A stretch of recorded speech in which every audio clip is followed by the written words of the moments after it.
Hello, everyone.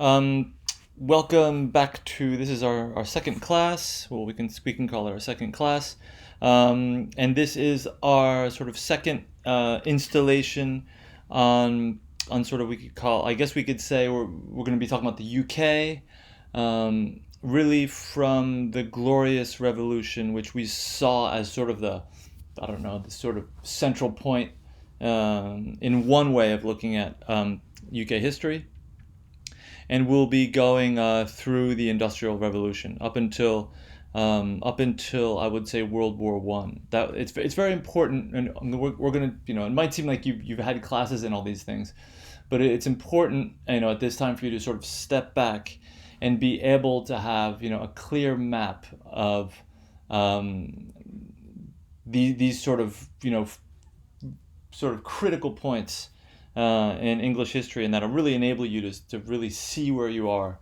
and especially to establish relationships between things, because once again you're going to be presenting a set of documents that is going to have documents from different time periods, and it's extremely important for you to take that into consideration. And even if you only have I would say even a vague notion, but if you have a definite um, you know feel for how I would say how the mindset has evolved, and where how you can associate each of your I would say texts, or it could also be a recording or a video. You can associate each element, really situate it clearly in its time period. It'll make a world of difference, right? So um, where we ended up last time was really we came to this sort of our main focal point was this, the what we call what is known as the Glorious Revolution of 1688.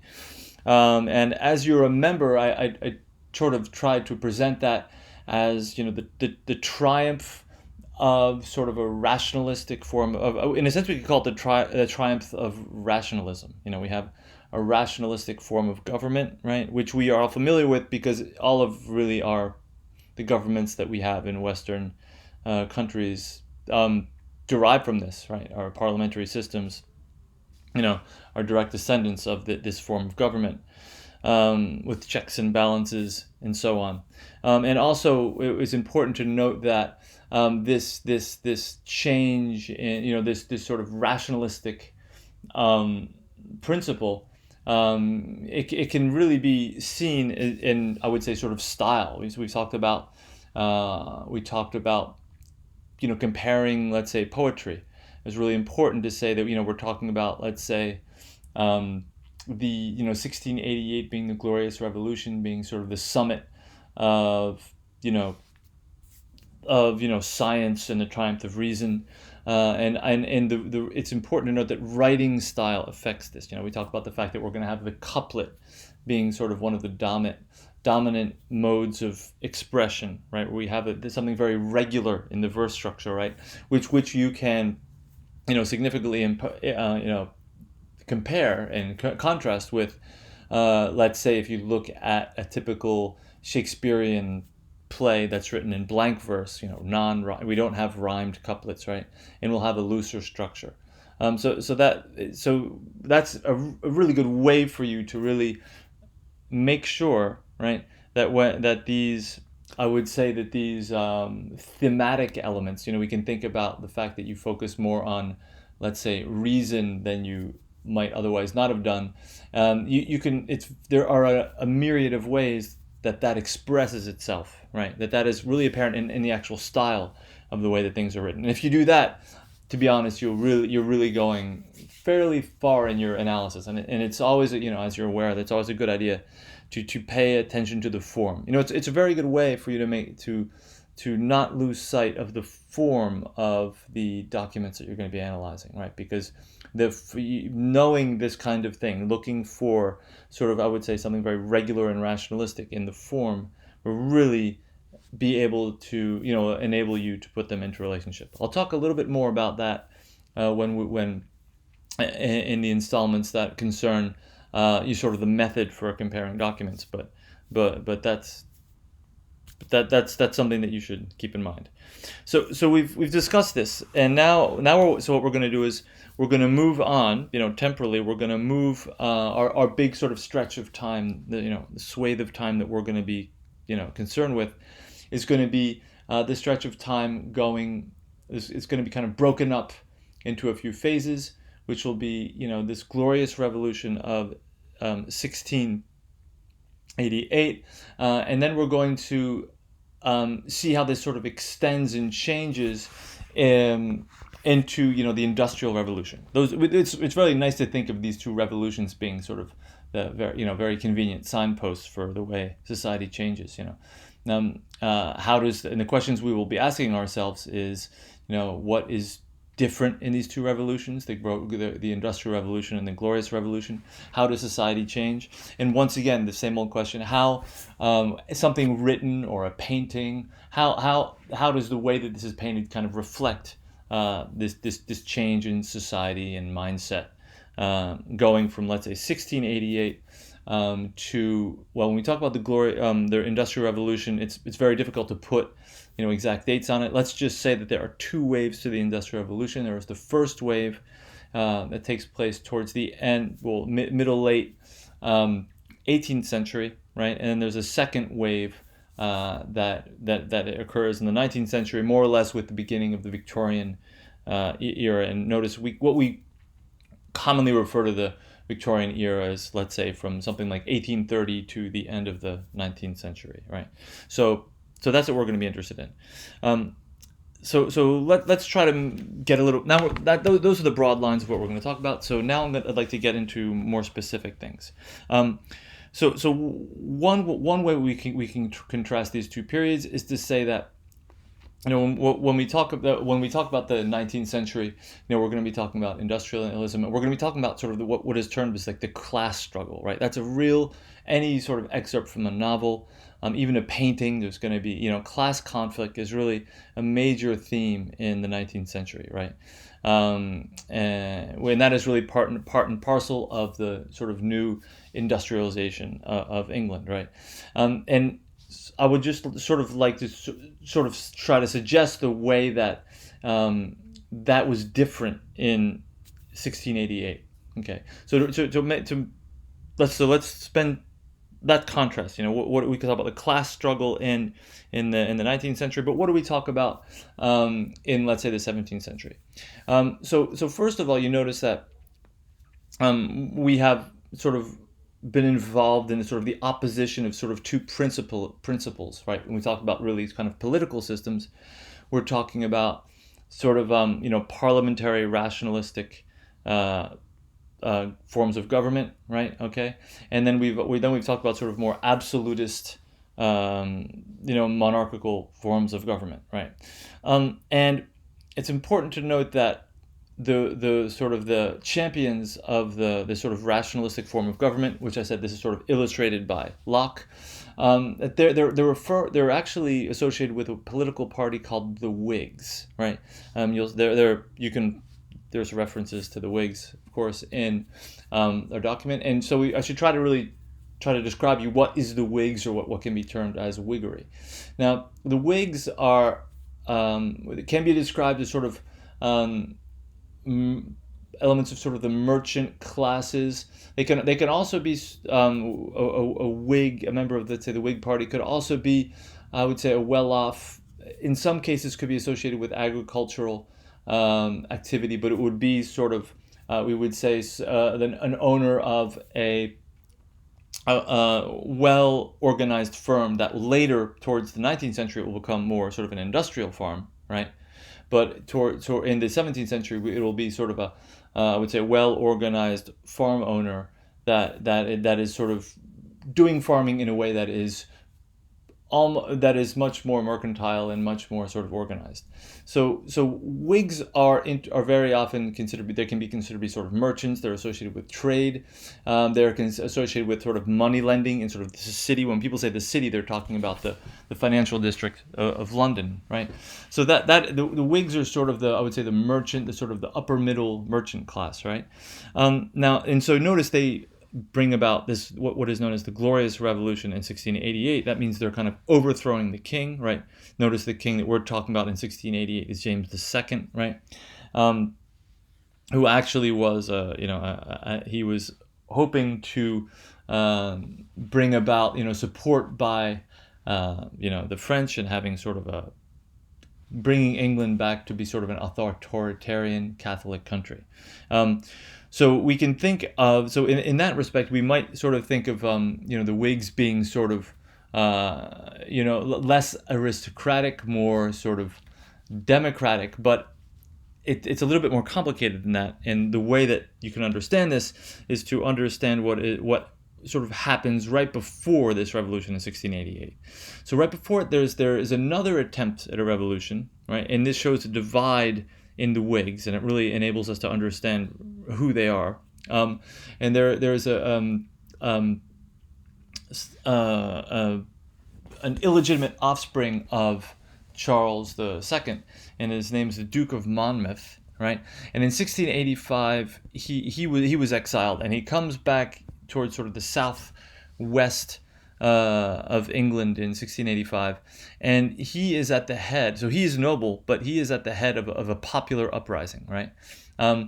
These are a lot of the people involved in this uprising. A lot of them are weavers. They might be sort of in some cases, they might be, let's say, non-skilled artisans, right? They might be they might be farm workers or peasant farmers, and so we could say that they're largely representative of the lower classes in English society. So they come together and they stage a rebellion, and this rebellion is actually quelled by obviously we might think of the Tories, and a lot of I would say the participants in this rebellion might have been somewhat associated with the Whig Party, right? In as far as they want to sort of overthrow the Tories, but the Whigs dissociate themselves from this sort of lower class rebellion, right? So it's important to note that is one way to really understand that the Whigs are, they are, first of all, they have property. They are the propertied classes. They have all of the advantages of education and bigger bank accounts, right? So, and the transmission of wealth from one generation to the other. So it's important to note that when we talk about this revolution, right? It is not what the French Revolution could have been, or it's nothing like the revolution in Russia and in the 20th century, early 20th century. It is not the peasants' uprising. The peasants' uprising happened, was attempted in 1685, right, under what I talked about, the Duke of Monmouth, and it was put down, in part by the Whigs themselves. Okay, so it's important to note that the Whigs are the sort of bourgeois, if you were, sort of merchant class members of the English population, and they become opposed to what are known as the Tories, right, which are the sort of, we could say, more aristocratic, more associated with sort of farming, right, more associated with sort of classic authoritarianism. This becomes the major political opposition in England, but it's important to note that here we have that this makes us realize that at this time there is really no representation for members of the English population that do not have property, right? Okay, so it's a censitary system. They do, unless you are a significant property owner, you can't vote in England. So it's a very small minority of percentage of the population that can actually vote, and that's what the Whigs and the Tories are, right? So it's extremely important to note that this is a minority of the population, and they are the rich members of society. Okay, so that's important to note, because let's jump forward, right? We're going to look at this in a few different ways, and note what happens over the course of in the Industrial Revolution. So it's sort of a bourgeois revolution, right? And that is the way that, let's say, for example, Karl Marx accurately describes it. Whereas if we look at what happens over the course of the 19th century with we have heavy industrialization, right? We have first of all, if we look at, let's say, Monmouth's rebellion, it was in many ways very much sort of a spontaneous uprising, right? Okay. Whereas in the 19th century, right, a lot of the social advances that were made, right, which were, for example, reducing the work week, right, these kind of things, these all occurred through here where this is going to be have to do with the formation of unions, organizing the workforce into opposing their really difficult, laws that were extremely difficult. I mean, they were working in excess of 12-hour workdays. I mean, it's difficult for us to imagine how difficult these working conditions were. And over the course of the 19th century, the censitary system made it that the more and more people were allowed to vote, right? And this naturally came to a head, but it was still in place up until sort of the beginning of World War One, right? Notice, for example, women were not allowed to, as far as talking about who's allowed to vote in England, right? We can say that over the course of the 19th century, more and more people got rights, right? Really, the full rights of everyone to vote really happened after World War One. That is a major advent. That's sort of the end of the old world, right? So, and at this point, for example, women get the right to vote in 1917, right? In England, right? Okay, and it is at this point that all we can say that all adult members of society actually have a right to vote. And that's important because we have the emergence of what is known as the Labour Party, and we can see how that develops. But it's important to see that when we talk about these sort of organized political struggles, right? We're talking about in the 17th century, sort of a struggle between the Whigs and the Tories is sort of in a sense an internal struggle amongst the well-to-do classes, right? And this only really comes, it is only starting from the 19th century, right, that the lower classes become politically organized, right? It's no longer having sort of spontaneous, I would say, rebellions. They become more politically organized, and they start to get rights, okay? So that's I think it's one thing that's extremely important to know, that sort of this social. I was a little bit worried because what I was actually presenting up until the first part, I was giving sort of one version of history in the first part, this first video. In the version I was giving is sort of this wonderful grand, the fact that this revolution of 1688 is called the Glorious Revolution, right? That is what is called, actually, it's known as Whig history, right? And in the autobiography, you'll notice I have this historian Macaulay, right?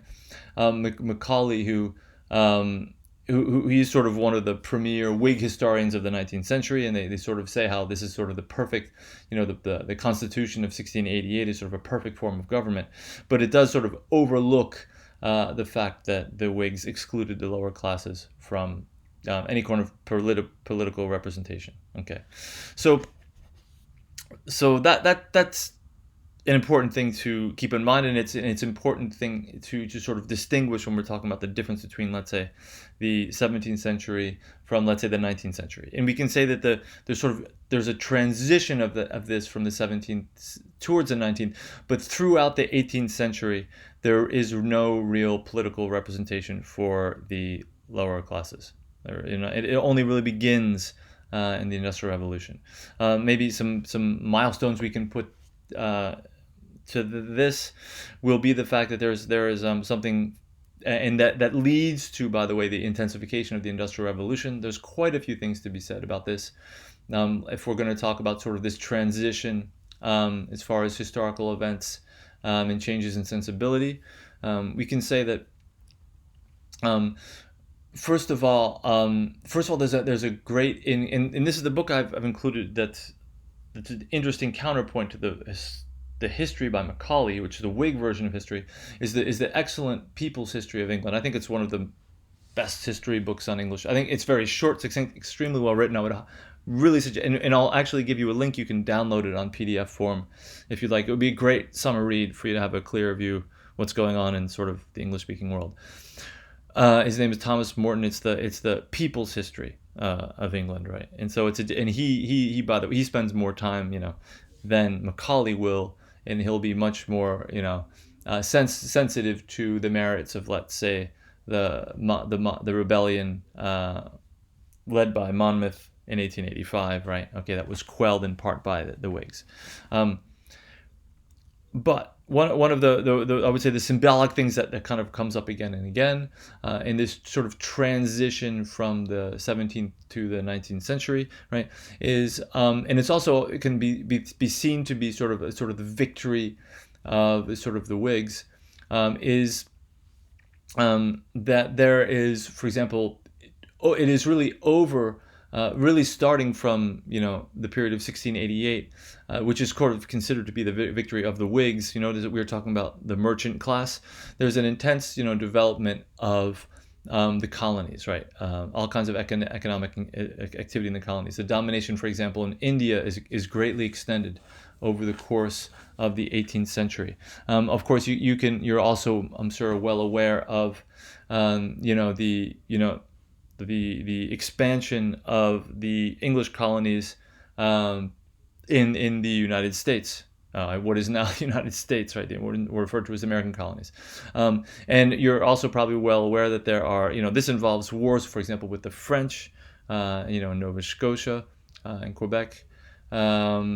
In the course of which, this is, by the way, in the 18th century, as far as the power struggle is, it's sort of the rise of England, right? That really surpasses the French in this period, and that's sort of part of the victory, the victory of the Whiggish forms of government. So we have a huge increase in colonial expansion, and it also has to do with sort of changes in banking methods, where the government goes into debt, right? The English government there's the creation of sort of the Bank of England, right, which can kind of issue promissory notes, right? And the well-to-do, I would say well-to-do Whigs, often because they're more sort of involved in financial transactions, will buy promissory notes, right? But then, since they have these promissory notes, right, these are sort of that they buy promissory notes issued by the Bank of England, so in a sense, sort of lending the English government money. So the English government is in debt, and with these promissory notes, the English merchants can actually borrow money because they have security. So we can see that sort of a more sophisticated financial transaction occur, and this has to do with a huge increase in capital, right? So there's a significant increase in capital, over the course of the 18th century. And I'm quoting a lot of the book by Morton. It's an excellent, The People's History of England, which really is the necessary condition for the Industrial Revolution, and that it comes to its fruition, we can say, right, in the Industrial Revolution. So we have this colonial expansion, right, which is fueled in a large part by sort of new sophisticated, financial devices, right, really created in large part and exploited by what we would call the Whigs, right? And there's also something and so we have this this great increase in capital goes hand in hand with the increase in sort of different forms of farming, right? And what happens here is extremely important. There's a series of I've in the document that I've given you the sort of the timeline. I've talked about the Enclosures Acts, and I think that I mentioned the most sort of notable one, which was I think in the late 18th century. But there was actually a series of Enclosures Acts, and I want to explain what these are. It's really important. It's really the major thing to be aware of in this sort of social shift over this period. With the Enclosures Acts, we have we're sort of traditionally over the generations and generations, and this is sort of a vestige of sort of the the feudal system. There were in the feudal system we had workers on their they were given on their free days they were allowed to cultivate public lands, right, that were so there was there were in all sort of, I would say, regions or towns. There were public lands that were allowed to be cultivated by I would say local farmers, right? And this is part of what is known as the yeoman or the yeomanry. Now, and these progressively over time, it was much more difficult